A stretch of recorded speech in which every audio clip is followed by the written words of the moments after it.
कर्म करने जाता हूँ और कांड हो जाता है।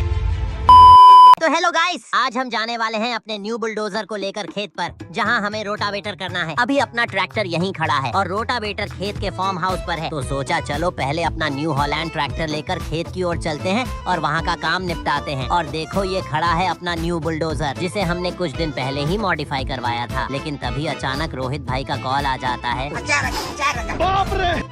उठाकर बात करता हूँ तो पता चलता है कि अपने जॉनी भाई के खेत में तीन ट्रैक्टर बुरी तरह से फंस गए हैं और हमें तुरंत पहुंचकर उन्हें निकालना है। ओ भाई साहब, पूरे के पूरे 3 ट्रैक्टर फंसे हैं। अब तो टोचन का मजा आने वाला है। चलो जल्दी से अपने बुलडोजर को लेकर निकलते हैं। लेकिन रुको, ये क्या? अपना ट्रैक्टर एक तरफ से झुका हुआ क्यों है? जाकर देखा तो फ्रंट टायर तो पूरा पंचर पड़ा है, जमीन से टच हो चुका है। अब मजबूरी है गाइस, तुरंत बेनी के पास जाना पड़ेगा ताकि ट्रैक्टर ठीक हो सके, वरना उन फंसे ट्रैक्टर को कौन निकालेगा। और ट्रैक्टर को फुल एक्सेल करने के बाद भी ये धीरे धीरे चल रहा है, लेकिन कर भी क्या सकते हैं, जैसे तैसे इसे घसीटते हुए ले चलता हूँ। काफी देर ड्राइव करके आखिरकार बेनी की शॉप पर पहुँच ही गया। धीरे धीरे आराम से शॉप के अंदर चढ़ाया ताकि और नुकसान ना हो, और फाइनली ट्रैक्टर को सीधा खड़ा कर दिया। अब देखो अपने फ्रंट टायर में हवा बिल्कुल नहीं है और घूम भी नहीं रहे, तो फटाफट इन्हें चेंज किया और ट्रैक्टर को दोबारा तैयार कर लिया। अब निकलते हैं सीधे उस जगह जहाँ ट्रैक्टर फंसे पड़े हैं और वहीं होगा अपने बुलडोजर का असली टेस्ट। गाइस, काफी देर ड्राइविंग करने के बाद आखिरकार पहुँच गया हूँ और सामने का नजारा देख के होश उड़ गए। तीनों ट्रैक्टर की हालत खस्ता है। सबसे आगे कुबोटा, फिर ओल्ड किंग फोर्ड और आखिर में फार्मर ट्रैक, जिसके पीछे लगी है एक विशालकाय ट्रॉली। ऊपर से इतनी ओवरलोड की देखकर ही लगता है ट्रैक्टर पर जुल्म हुआ है। ट्रॉली पर तो सिद्धू पाजी का लोगो भी बना है, लेकिन ट्रॉली इतनी गहरी फंसी है कि हिल तक नहीं रही। अब सब लोग हमारी ओर उम्मीद भरी नजरों से देख रहे हैं। तो चलो बुलडोजर को पीछे लेकर आते हैं और टोचन कनेक्ट करते हैं। धीरे धीरे कनेक्शन लगाया और जैसे ही खींचना शुरू किया, भाई साहब, ट्रॉली इतनी खतरनाक तरीके से फंसी हुई थी कि चारों ट्रैक्टर एक साथ पूरी ताकत झोंक रहे थे, लेकिन हिल तक नहीं रही। तभी सोचा अब अल्टीमेट बीस्ट मोड ऑन करते हैं, 4x6, और साथ में स्टैंड मोड भी। अब तो बुलडोजर असली शेर की तरह गरजेगा। जैसे ही खींचना शुरू किया, ट्रैक्टर आगे से उठा और लगा जैसे पूरी जमीन कांप रही हो। लेकिन तभी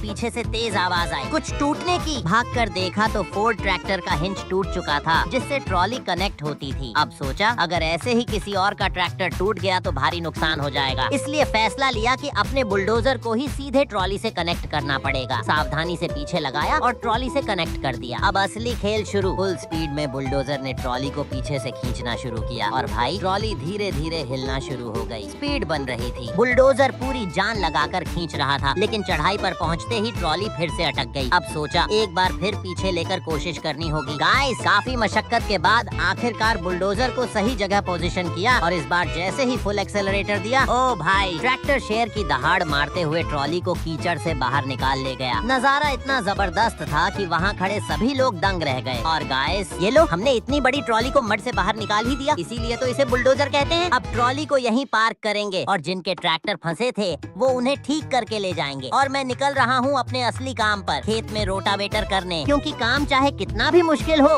बुलडोजर का नाम ही कांड करने और फिर समाधान निकालने के लिए बना है।